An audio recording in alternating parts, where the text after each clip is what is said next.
Welcome to EP Integrations, where we are integrating ideas into solutions.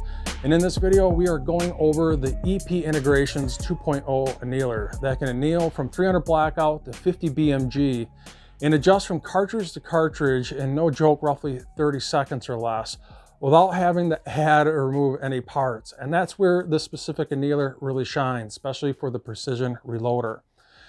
And in this video, I figured we'd do a quick unboxing just to show you how to take the EP 2.0 Annealer out of the box, just to make sure you don't damage that drum. Also to show you what's included in the box, go over safety, overview, and we'd finish up with annealing 10 total pieces of 6.5 Creedmoor, at least using the glow method. Not saying you can't use Templac or any other method, but I'll at least show you how I anneal my brass. Enough said, let's get this going. Now, if you're interested in buying the EP 2.0 Annealer, at least as of today's date, 12/26/20, we are selling it for $268 shipped to lower 48 states. We plan on shipping them overseas eventually, but initially right out of the gate, just the lower 48 states, which includes the annealer, the power supply, the brass pan, the tank holder, and a quality torch head. And our website should be up and running here soon, sometime in January. If it's not up and running at epintegrations.com, it's pretty much done. I just got to click publish and tweak it out a little bit. You can also send us an email at epintegrations@hotmail.com. And I'll have those links in the description box below, along with the other social media sites such as Facebook and Instagram. Now, just to show you what's included in the box, and just do a quick unboxing just to make sure when you take this out of the box, you don't damage the drum. Inside, you'll find a package that has a quality brass torch head, the power supply, and the tank holder. And I would recommend when removing the annealer from the box itself, you can see the brass pan on the side here in a bag. I would just grab the bag and then pinch the annealer like so, and just remove this as one whole complete unit. Just make sure you don't damage that drum when moving this from the box. And at the very bottom of the drum here, you're gonna notice a piece of paper, which I'm gonna go over here in a little bit. But just make sure when you're pulling this out of the box itself, you don't damage this drum. Now in the box, you're gonna find this note, and this note specifically states, "As with any flame-based annealer, including the EP 2.0 Annealer, never leave the annealer unattended, even while the brass, torch head, and brass stopper is cooling down after the annealing session. Note that the torch head, brass stopper, and the brass being annealed is extremely hot during and after use. Use at your own risk. Always unplug the unit when not in use, use safety glasses while annealing, and use of the EP 2.0 Annealer is at your own discretion." It kind of just shows you what's in the box here. The annealer, tank holder, torch head, power supply, brass pan, and this EP 2.0 note. But more importantly, just to keep in mind that the brass stopper is extremely hot during and after annealing. Do not touch. Enough said. Now, just a quick overview of the annealer itself. Here is your on and off switch, your speed controls, which goes to 100% back down to 0. And this is just to show you how much voltage is going to the motor itself. Obviously, this is 100%. We're at 50% and 0. This is the brass stopper block with its thumb screw, the brass stopper itself, the drum, the shim plate, the wing nut. This is the fence block with the adjustable fence itself, and obviously your torch head and the tank holder, which this tank holder on the feet is adjustable, and you can pull this off. It's just 2 nuts. It's pretty simple, and you can tighten this up, you can loosen it, and then put the feet back on. And you want this marginally tight. You don't want it so tight that you can't spin this, but you do want it marginally tight, so when you spin this to wherever you want it, that it stops and stays at that location. So a quick demonstration just to show you how fast and easy this is to adjust from cartridge to cartridge. I figured we'd do a little demonstration here with some 300 blackout, 223, some 338 Win Mag, and the controlled 50 BMG. So to start out with the 300 blackout here, we're not saying that it won't do less than 300 blackout, but we'll say reliably the function and feed through the drum itself. We're going to say 300 blackout to 50 BMG. And you just insert it onto the adjustable fence like so. And you usually want to adjust this brass stopper so it's just in the middle of the brass. So I'll let this feed through the drum a few times here with a 300 blackout just to show you how smooth this is. And once again, while you're annealing, make sure you are not touching this brass stopper. And sometimes with 300 blackout, you can adjust this up just a little bit more. And that's what's nice about the EP 2.0 Annealer is how quick you can adjust this from cartridge to cartridge. And once you learn its method to its madness from cartridge to cartridge, you'll fly right through this. So I'll let this go a couple more times and then we'll move over to 223. So just like that, it's just really smooth, consistent feeding. And usually what I'll do is I'll get this to spin around so the opening of the drum is in line with the fence itself. I usually grab whatever I'm about to anneal, lefty loosely undo the wing nut, righty tighty spin home the shim plate. Put your brass on. The drum here is a gauge, and adjust your brass stopper, probably something like that. And then when I adjust this fence, I like to get the thickness of this fence to be just in front of the shim plate. So the back of this part of the fence is just in front of the shim plate itself. Something like that. And just like that, you're on to the next cartridge. And at least for me, with the glow method, it seems like 223, I'm usually annealing somewhere in that low 40 area. Usually it's about 43, at least for me, my techniques. So I'll let this cycle through a few times on the 223. Just to show you how smooth and consistent it feeds through the drum. Once again, I'll get this to drop out and stop at the fence so I can gauge that. And let's move on to the 338 Win Mag. So lefty loosey on the nut, righty tighty on the shim plate. Put my brass on here as a gauge, and probably somewhere's right about there. Like I said, once you learn this annealer's method to its madness, you'll fly right through it and you're going to see how spectacular it is. Now I'm going to guess something in the heavier cartridges like this. You're probably going to be somewhere in the mid to low 30s. I'm going to just say 35 for now. So just to show you how smooth and consistent this is. We'll do this a couple more times. And the name of the game when it comes to annealing is getting that brass in and out of the flame consistently every time if you want a consistent anneal. And that's where this really shines with the EP 2.0 Annealer, especially when going from cartridge to cartridge. And you can slow this down to a crawl, you know, and this won't stall out. Or I can speed it way up. And we can go right to the 50 BMG, the king itself. So usually in something like that, I'll just screw this all the way home, let the weight of the shim plate take it all the way home, adjust this right about there, and tighten the wing nut. And usually with 50 BMG, you can adjust damn near the fence and the shim plate all the way back, just like that. We kind of set up so you don't even have to gauge that. And just like that, you're ready to rock and roll for 50 BMG. Now, 50 BMG is going to be probably down in the low 20s, high teens. So something like that. And you can speed this up. You can slow this way down. Speed this up, slow it way down. Do this once more. So you're probably in the low 20s, high teens with 50 BMG. Just a really heavy duty thick brass that you need to anneal, and you can get this down to a virtual crawl. You never anneal it this slow, but just to show you how slow it really can go. And just like that, that's where the EP 2.0 Annealer really shines, is its adjustability.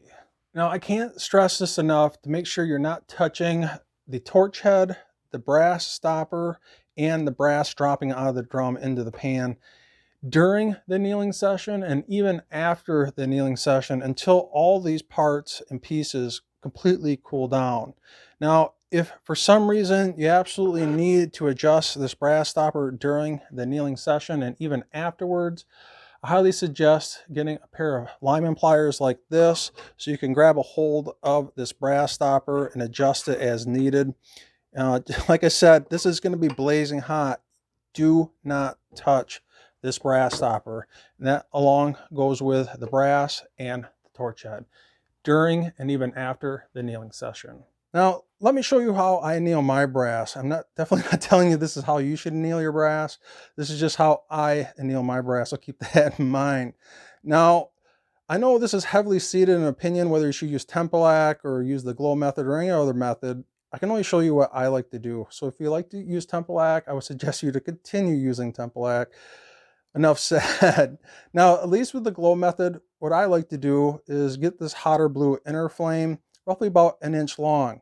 And if it's a larger, heavier cartridge, you might want to get that flame a little hotter, get a little bit longer than 1 inch. If it's, something smaller like 223, you might get a little bit less than 1 inch, maybe 7/8 of an inch, but it's going to be roughly about 1 inch long. And usually what I like to do is, and you're going to see that here in a little bit, is I'll like to keep an eye on that hotter blue inner flame to make sure it's running consistent. If you're running low on propane and you're watching this hotter blue inner flame, get larger and smaller and larger, you're going to get inconsistent annealing results. So make sure you're keeping an eye on that flame. Now, at least with the glow method, what I like to do with this test brass is I like to get that hotter blue inner flame so it's pointing directly where the neck meets the shoulder, and obviously in the middle, so the flame is enveloping the top and bottom of the brass, and right where the neck meets the shoulder. And the name of the game here is to get it so where the neck and the start of the shoulder just starts to glow. And you got to dim the lights down. You don't want it so dark you can't see what you're doing, but you got to get it so it's marginally dark in your room that you're annealing in so you can see that glow. And the second it starts to glow, and no joke, it takes less than a half a second, it's that precise. You want to get that to drop out of the flame. And at least that's the name of the game. And like I said, I like to use this test brass. And this test brass, I got test brass for every cartridge I anneal. I got it for obviously the 6.5 Creedmoor, but I have 243, 308, 223, 6.5 Grendel. I'll keep a batch of this test brass. This brass has been over annealed way too many times and been fired way too many times. It should have been thrown away, but I'll keep a batch of this laying around for the specific purpose of getting the torch head location just right. And that's just by moving that around on the tabletop itself. That's where the rubber feet really come into play. And then just spinning the torch tank itself to get that location just right. And once you get that location just right, you got to make sure that you don't bump or touch this location. And obviously you're going to use this test brass to set the speed of the annealer itself. So usually on 6.5 Creedmoor, it's usually somewhere in, the high 30s, something like 223 is usually in the low 40s. But this is something where you just need to figure out your own method to your madness in regards to using your own EP 2.0 annealer, and also in regards to what cartridge you are annealing. But just to get the show on the road here, let's get going with annealing some 6.5 Creedmoor. All right, so remember, this is the actual brass that I want to anneal, and this is my test brass. I'm using my test brass to get the location of the torch head just right, the speed just right. So when it comes to do the real deal here, that I'm not destroying at least the first piece of brass that I really want to get annealed. So let's get this flame going here. So usually what I'll do is I'll lower this gas coming out so it's really low. I usually get the flame directly underneath it. Usually starts the flame easily. And I'm going to increase this flame to full max, and then I'm going to lower it. And then I'm going to bring it back up to where it's roughly about 1 inch long.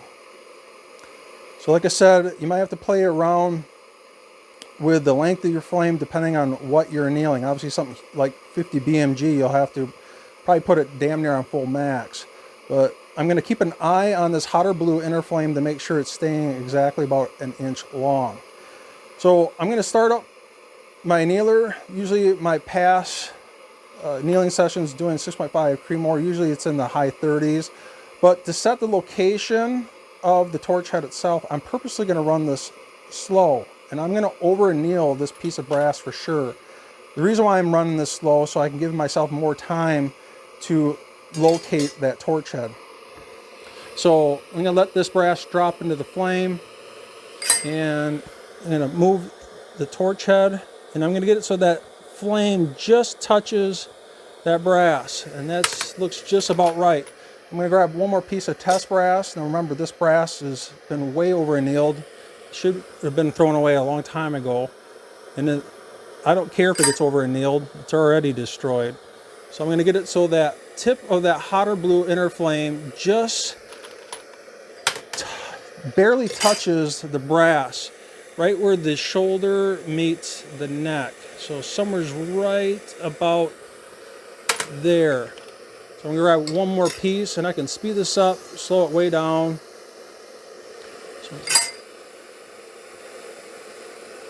So that looks just about right. I'm going to grab one more piece, and that looks pretty good, right about there. So keep in mind that this brass is smoking red hot, and the brass stopper is hot also. Now this is where I need to dim the lights. So I'm going to turn some of these lights off, but I'm going to leave some lights on so I can see what I'm doing, obviously. And I'm still working with test brass. And this is where I'm going to set the speed. Now usually I'm going to be somewhere in the 30s. This is still test brass, and I'm going to set the glow. And I want to get that brass so it drops out of the drum just as it starts to glow. And that looks just about perfect. I'm going to grab one more piece of test brass. Make sure you don't bump that torch location. And right about there, it just starts to glow. I'd say it's pretty good. I'm going to increase this up ever so slightly. Probably somewhere around 34, 35. So I'm going to do one more piece here just to show you guys that are absolutely new. Once you get a Method Your Madness down, trust me, you'll fly right through this. So that looks pretty good. So this is where the glass pan comes into play. Obviously you don't want to dump this into, plastic. You want to make sure you're doing it in something like a glass pan. And this is where I'm going to grab my actual brass that I'm about to anneal. So I'm going to keep an eye on that glow.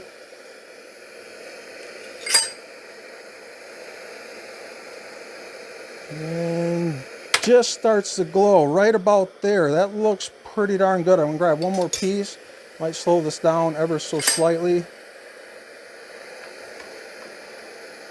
So just starts to glow right there.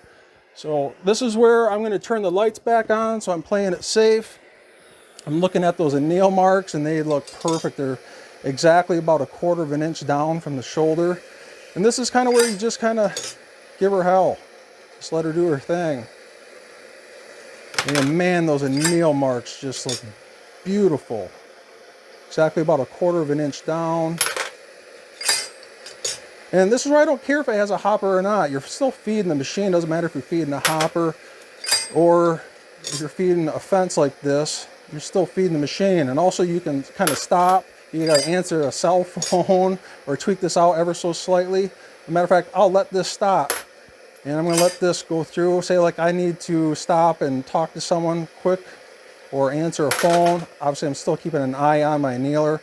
And I can let this run. And that's where this really starts to shine. And I can put this back in and start back up.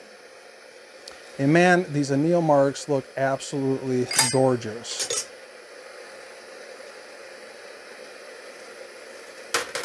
Man, that is awesome.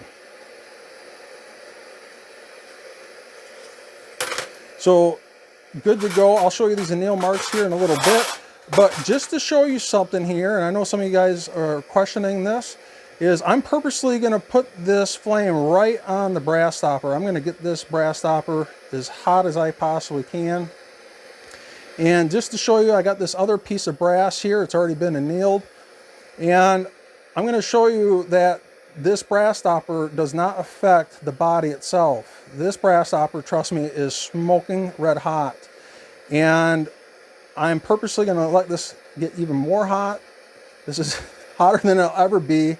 Now I'm purposely going to shut this flame off and let that brass ride on that stopper. And I don't advise you doing this. I'm just doing this for display purposes, but I can grab this and it's not even marginally warm. That brass stopper is not affecting the body one single bit. And if this was smoking red hot, I definitely couldn't pick it up like that. Now, just to show you some of these anneal marks, this should be cooled down enough. Man, these anneal marks look absolutely spectacular. Just to show you how consistent these are, they look absolutely gorgeous. They're exactly about 1/4 of an inch down from the top of the body, from where it meets the shoulder. I can spin these around, and these anneal marks are absolutely consistent. They're all the same, and that's where using a machine like this to get that brass in and out of that machine consistently is where you're going to get your consistent annealing itself. Now, like I mentioned before, this thing is smoking red hot. You definitely don't want to touch this, but if you absolutely need to touch this, grab those pliers and you can adjust this in and out as needed. Make sure you're not touching the torch head, the brass stopper, and obviously the brass immediately after it drops out of the drum. That stuff is smoking red hot. Enough said. Now, just a quick side note, I know some of you during the prototype stage of the EP 2.0 annealer in those early videos, the brass stopper had a layer of zinc on there, and I know a lot of you were concerned about that, which you should be. And we found a method for easily stripping that layer of zinc off the brass stopper, so they will show up now with absolutely no zinc on them. And also, you can actually buy these individual parts separately.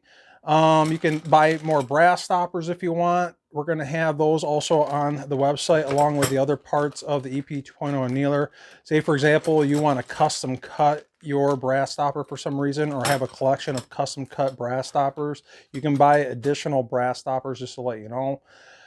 We also plan on having pretty much everything on the EP 2.0 annealer for parts. Obviously, like the fences, the additional drums if you happen to damage them for some weird reason.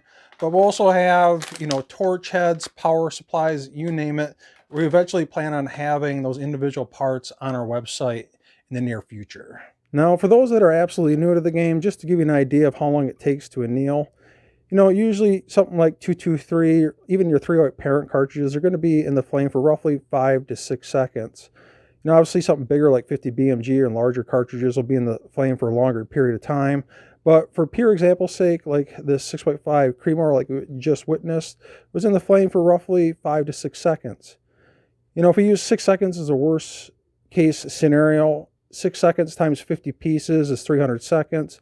300 seconds divided by 60 is roughly 5 minutes. So rule of thumb, roughly about 5 minutes per 50 pieces.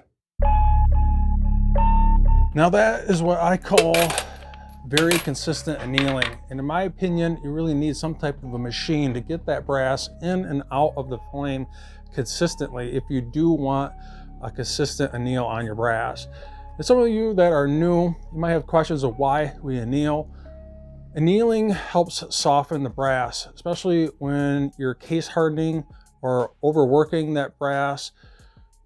That brass will become brittle. In order to get consistent headspace bumps, consistent neck tension, longer life out of your brass, you really should be annealing. And another side note here is different types of brass will show annealing marks differently. This is brand new 6.5 Starline brass that shows a nice solid anneal mark on it. But something different, like maybe a 7.62 by 51 beat up Lake City brass that you got from a military contract, might not show anneal marks as well. Just brass shows anneal marks differently, especially if you just got done cleaning the brass, something like a wet tumbler with stainless steel media. That brass, freshly cleaned brass, barely shows anneal marks at all. So keep that in mind. And it doesn't mean that it's not annealed, it just doesn't show anneal marks as well. So, and that's kind of where I like to use the glow method. the second that neck and the shoulder starts to glow, you get that brass out of the flame. And if you're absolutely new and you're trying to decipher whether you should be using Templac or the glow method, I'll leave that up to you. I'm not saying the Templac is right or wrong, and I'm definitely not saying the glow method is what you should be absolutely using. It's just something that you need to learn on your own reloading adventure. So you might need to do a little more homework in that situation. Well, like I said before, our website should be up and running here soon in January of 2021. And if it isn't and you're interested in buying this, don't hesitate to send us an email at epintegrations@hotmail.com. I also had the link to the eventual website will be up here running soon. Also in the description box below, epintegrations.com. I also have the links to the social media platforms such as Instagram and Facebook. And like I said, send us a message. We'll try our best to answer your question as soon as we possibly can. Other than that, don't forget to subscribe, like, and share. Hit that notification bell. And when you do hit notification, make sure you hit notification all. And I will see you guys in the next EP Integrations video.